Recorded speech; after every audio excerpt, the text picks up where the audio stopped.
Hello guys, my name is Anna and I'm a Ukrainian. I vlog daily from my country Ukraine and the start of this awful war with Russia, and in my videos I answer your questions and tell you the stories we consider important in Ukrainian context. And one of the questions that I very often get from my subscribers is the question about life in those cities, villages of Ukraine that are now temporarily occupied by Russian troops.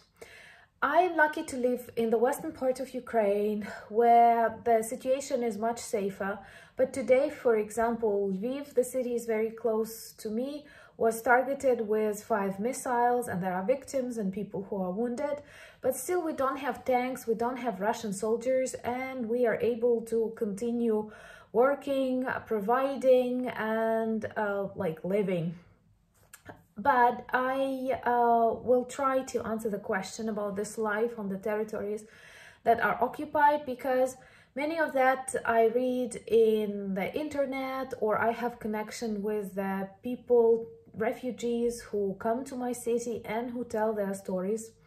So I will be subjective. It is not my personal experience, but definitely this is the true things that we learn from our countrymen. Well, first of all, there are lots of things that are difficult to predict because all of us have got used to using internet, mobile phones, but when the infrastructure of the city is ruined, there is no internet, there is no mobile connections, and of course now Ukrainian armed forces are very grateful to Elon Musk for Starlink internet, and we are among I don't know, the first countries in the world to have this kind of internet, and it works pretty well and it saves a lot of lives on the territory of Ukraine, so we are very grateful for that. But many of you, when I have informed you about the air defense alarms that we have, told me why we have that on mobile phones. Yes, we also have all of that on our mobile phones, but to be on the safe side, if something goes totally wrong and we don't have mobile or we don't have internet anymore, we still will be able to hear that with our own ears. And also in the cities that were occupied by Russians or are still occupied by Russians, there are problems with electricity, running water, because they target civilians and they target civil infrastructure, and pretty quickly they destroy all of that. Also, very quickly people run out of products that they need, starting from food and finishing with hygiene and all of that. Well, first of all, because sometimes it is impossible to get to the city to bring all of that. And in those locations where we have humanitarian catastrophes, this is not because Ukraine does not have products to provide, but because the access is impossible. And once again, Russian troops act as they are not military, but just war criminals who create problems and fight against all Ukrainians. Also, it is very difficult because in the majority of places where Russian troops are, they occupy flats, they occupy houses, and people who live in that houses can be killed, murdered, raped, and of course looted. And there are lots of stories about Russian soldiers who spent days in the houses in Ukrainian villages, and they were surprised by the level of life even in Ukrainian villages, just not big cities. They are surprised that we have asphalt on the roads, they are surprised that we have lamps outside, and many of them are surprised that we have toilets in the villages, like inside the houses, not outside the houses. Also, they eat everything, they do not let people go out, and many families died because Russian soldiers decided to live in their houses. Of course, there are soldiers who do not kill, who simply ask, I don't know, for hot water and pass by, but in the majority of cases they demonstrate total cruelty, and lots of people are mad at civilians. So this is what we see in Irpin, in Bucha, and in other places. And of course, in Mariupol, what they are doing, this is a crime against humanity, and they are trying to hide their crimes using crematoriums and other awful stuff, but it is impossible to hide something when you live in the normal world, in the digital world. Also, there are lots of things that you don't think about before the war, and then you have to realize and to adjust to that. Well, first of all, medical help and medicines. Like many people have conditions they don't consider to be a disease, but when war starts, they are not able to get the medication they need, or some minor procedures, physical procedures that they need, and this is a problem. And for example, I have read an article about one family in Chernihiv. Now Chernihiv is already free from Russian troops, but it was occupied for a couple of weeks, and the daughter had to take her father for hemodialysis, or how do you call it, like when he needs an artificial kidney, because he could not live like one without that. And their car was shut down and everyone died just because like Russians don't like Ukrainians. And there are other operations that were not conducted, and I remember seeing one report on the news at the beginning of this war when there were severe shellings of Kyiv, and that was a report from the cardiological clinic for children, and they had a girl. They were making an operation on her heart, and they had to leave her heart open. They could not continue the operation, and they kept her alive, like they were trying to support her organism, still with her chest open, with her heart open, and then they managed to finish the operation a couple of days later, and she survived. But can you imagine how heroic doctors are when they stay in those hospitals, when they invent and turn on all their creativity to save their patients? And it opens many things about people.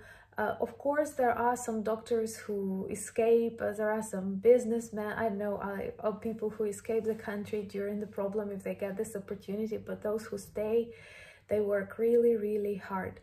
And recently I was like surprised to learn that one very famous doctor, I will leave a link in my first comment, that is a doctor from Mariupol who was trying to save a girl that died during the Russian attack. And the video with him was everywhere on the news because he sent Putin according to the direction of the Russian warship. And it is a very strong video. For me, like one of the ideas when I try to persuade someone abroad about wrong things that Russia does here, when I don't want to like accept that it is just the negotiations that you need, or someone has provoked or whatever, I just want to show this report because it shows all the pain of that doctor. He was trying to save the girl and he didn't manage. And later he stayed in the hospital in Mariupol, and Russian troops came to that hospital, and he was very much afraid for his life because like if they saw him on YouTube, that they would definitely kill him because he's like saying bad things about the greatest dictator of all times, Putin. But then somehow he managed to leave Mariupol, and now he works in the hospital in Lutsk, and we've got lots of interviews with him, and I feel like we have to make a video for my organization with him because this is unbelievable experience that must be kept. Also, there are things that occupation ruins not only on the territories that are occupied. For example, even like we have cafes that are working and children can go to school and I can record my vlogs. You don't feel normal when things like that are going on. Many people who wanted to get married won't because like it's not the time. Many people who needed to travel, they cannot. Many people who wanted to buy something, they won't. And all of the life is on pause, but I think it is like totally acceptable, because when you realize what people have to go through in those regions that are occupied by Russian orcs, definitely you just like you totally understand that. And I am convinced that we will win this war because the whole world sees what Putin and his regime does to not only to Ukraine, but to the general understanding of democracy, normality, I don't know, peace, and some values in life. And of course, to sum it up, we are very much focused on the things that are going on, the territories that are temporarily occupied by Russia. We are happy that the size of these territories grows slower, and for example, the northern part of Ukraine is almost free already. They did not manage to take the cities they planned. They have serious problems with logistics, and they were very much surprised at how strong not only Ukrainian armed forces are and the international support, but like average citizens who do not accept Russia, who do not greet them, who do not want to talk with them, who, I don't know, try to kill them, try to poison them, try to frighten them. And many of these people die heroically, but still they do not go on various compromises, and step by step we will be able to return back our territory. But of course, the life has taught us that everything in this world is so fragile. And I remember like reading somewhere in January or in the beginning of February the advice that, well, you need to have a backpack where you put all of your documents, medications, some warm clothes, your money, whatever you need. I felt very weird about that. I did not have a backpack like that. People in Kiev say that lots of backpacks were bought everywhere and they kept these backpacks. Now I do have one, but this is a very difficult, this is a very weird feeling when you have to decide what you need to take with you in case of emergency. And I don't wish any of you to think of that. And of course, all of us agree that in the final moment, it is just about the people that you want to take with you and you want to protect. Nothing else really matters. So anyway, many of the territories are coming back to normal life. Of course, they are mined. And today, for example, on Facebook, I saw a picture of one house in Irpin, one flat, where Russian soldiers left explosive tied to a teddy bear or a rabbit. And how can you explain that? How can you explain that this is from any angle it is normal? No, it is not. And I do read that Ukraine is one of the most mined countries in the world. Oh, well, don't worry, our specialists already work on that. But still, we have like people who work in agriculture on those zones that are already free. And we had a couple of accidents when people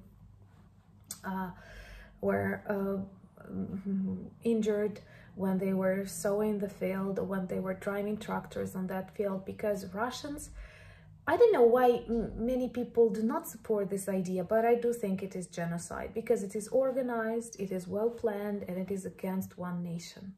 And the main thing what makes all Russians hate us and describe us as Nazis is the fact that we are Ukrainians. So all of these territories, that more and more of Ukraine's territory becomes free in comparison to what we had on the 24th of February and at the beginning of this war. But of course, it all needs cleaning, it all needs revision, it all needs protection. But with all the support from the world and with Ukrainians being very confident that we need this victory and we need a total change in Russia, I am sure we will manage to succeed. So thank you very much. If you like this video, like it. My smart subscribers advise me to say that. And please subscribe to follow my updates on the real life stories that we in Ukraine consider important. Slava Ukraini!